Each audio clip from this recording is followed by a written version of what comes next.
Hello, you're here for one more lesson of this T-Flex CAD training course, and the topic for today will be about the interface.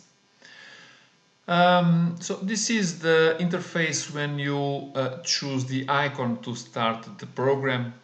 But before we start to describe the functions and how to deal with this, I would like to make a brief description of the hardware requirements we need to have to properly work with software.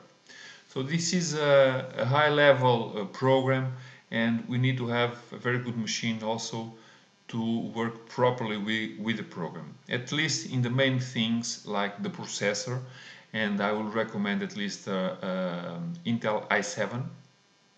On the RAM, we can run with 1 gigabyte, but I would not recommend go under 4 gigabytes because if you deal with large assemblies, you'll need this additional RAM. And you need to have a very good video card or graphic card. Besides, you need to have, I would recommend for sure, a 64-bit operating system, and if you can, Windows 8 at least will be the best for you. So in terms of the environment, this is how it looks. And this is quite easy to understand. So we can create a new document, either a 3D or a 2D, in terms of ISO or ANSI specifications, besides the boom and so on. And we can have a look in the program, this ribbon look or a textual look, and you can configure that here in Customize, then Options, and you can take out this ribbon or put it in. I will prefer to work with the ribbon, so I will follow until the end of this course the ribbon style. Then also in this window we have some nice things like the access to the what's new, so the description of the main things now. We have some resources, libraries, examples, and as they say here, other useful things, or a tutorial where we have a series of videos, examples, and so on to show you some important topics of the software and split it by the CAD, by the analysis, and by the CAM. So this is also interesting.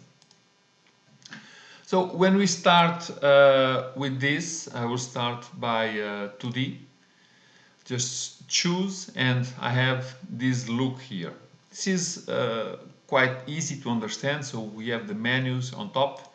The menus will change the ribbon, and the ribbon is grouped in terms of groups. So group construct, group draw.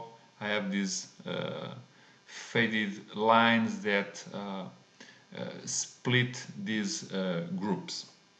Besides, when you get this look, okay, you can change it, because if you access this customize button here, then you have these interface elements and you can choose what you see or not see. So for example, page tabs, and the page tabs are somewhere around here, I don't know where. Let's try again. Okay, probably they are around here, but I'm not seeing them. And you have all these elements which we will see along the course, how to configure and how to work with them. Brief description about this. So you have here the document tabs that you see. I have the start page, I have these documents that I can collect because they will be headed here. I have this filters area also, and this view toolbar, okay, where I have these kind of functions for the view. I have these rulers in terms of the 2D also.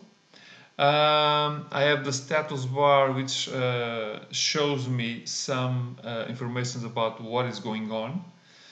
And I have this in here. If I go to a command, for example line, then I will start to get these what we call here auto menus. So, and I have functions that open more functions or not.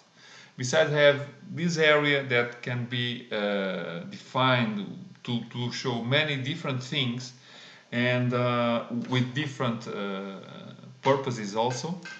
But for example, we have this guy, for the 3D model, we have model elements, we have libraries, we have properties, and it will be continue to be split among things. Besides these variables here, diagnostics, there are a lot of information. I will not bother you now with all those things in the first lesson, because along the training course you will see how to deal with these all these elements. So it's not very important at this particular moment to be losing so much time with this interface. So besides, we have some coordinates around here, and this is something that it's restricted to the 2D drawing, because in terms of the 3D it's a little different. But this is the basic look of the software and how to access these areas. So we will focus first on the 2D area for these first lessons, and then on the second half of the course we will be focused then in this area, the 3D model area, where we can see the functions working in terms of 3D space.